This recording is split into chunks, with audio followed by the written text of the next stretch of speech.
Who is it that migrates? Four factors help define who will migrate. I want you to understand that each one of these lectures kind of builds towards the next one with regard to migration, similar to what happened with population. There's four factors, and here's what they are. First, the desire to leave. That's a want.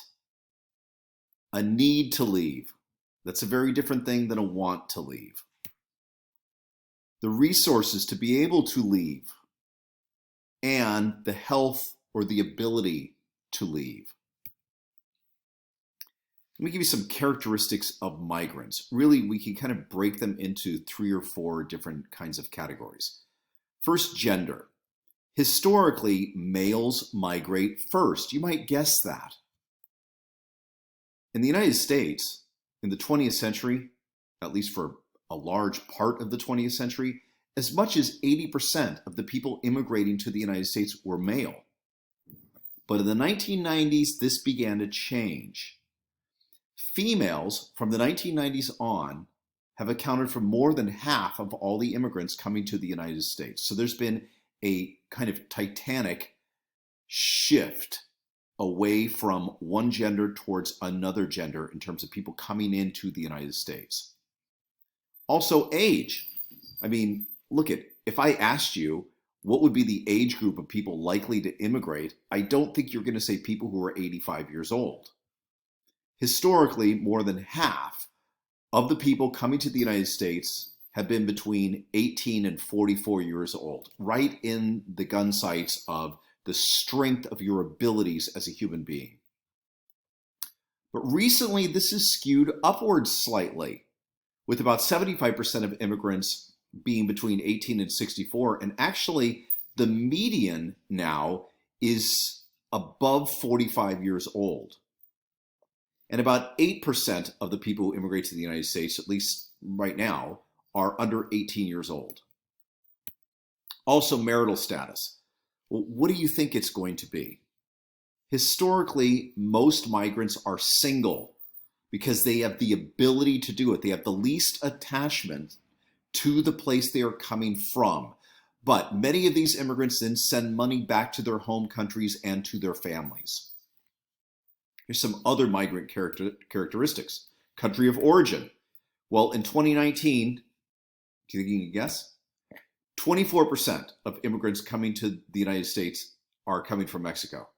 Now, I don't mean that they are crossing the border from Mexico into the United States. I mean, they are Mexicans coming to the United States because, of course, we know people from Central America come up through Mexico also and cross the border into the United States. I'm talking about people who are Mexican nationals. Now, notice this is down from 30% in 2000. So there's been a slight tick downwards in terms of Mexican immigrants to the United States. And at the same time, you might see this incorrectly as just people crossing the southern border. In reality, many Mexicans come here in airplanes. It's not illegal for Mexicans to come to the United States on a vacation.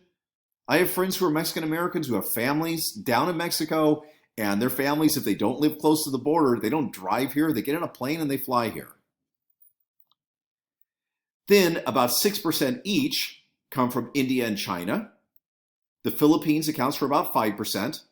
El Salvador, Cuba, Dominican Republic, and Vietnam, another 3% each. Guatemala and South Korea, about 2% each.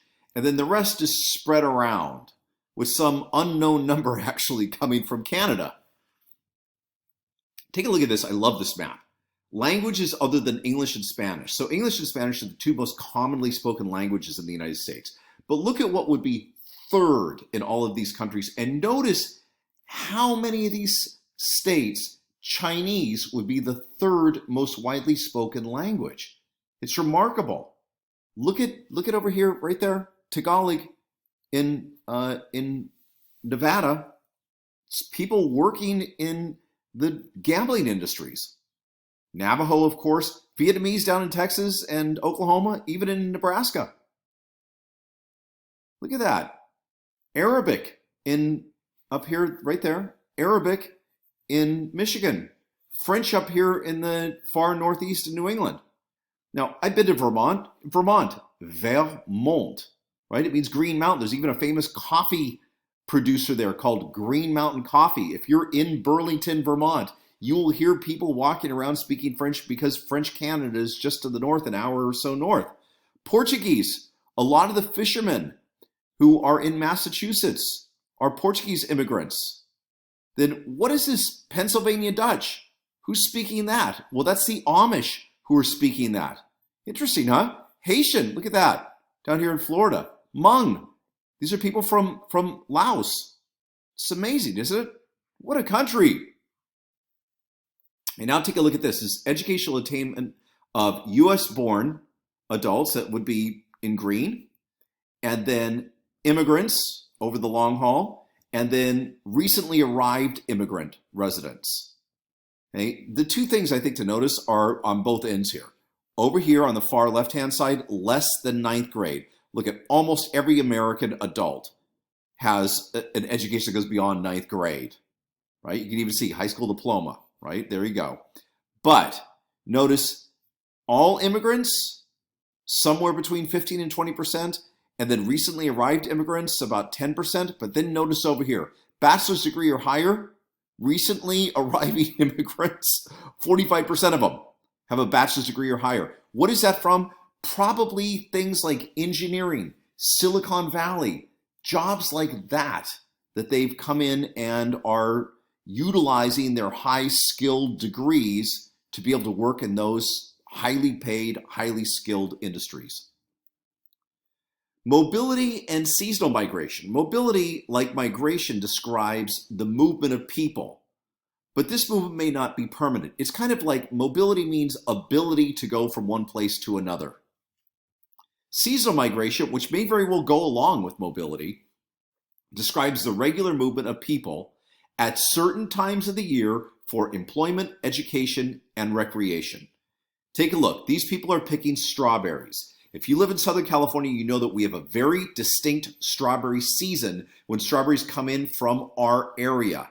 It's late spring, but if you buy strawberries in November in Southern California, we are not getting those strawberries from California because our season is over. And what happens is the season kind of spreads northward. First it starts in the southern part of the state, and then it slowly moves north to the northern part of the state. And the people who pick those strawberries for you and me move with the movement of the fruit as it matures.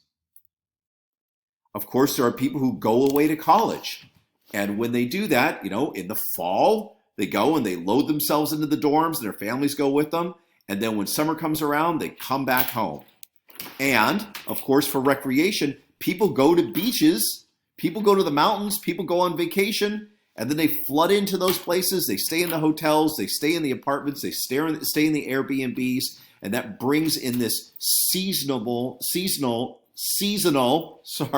migration of people.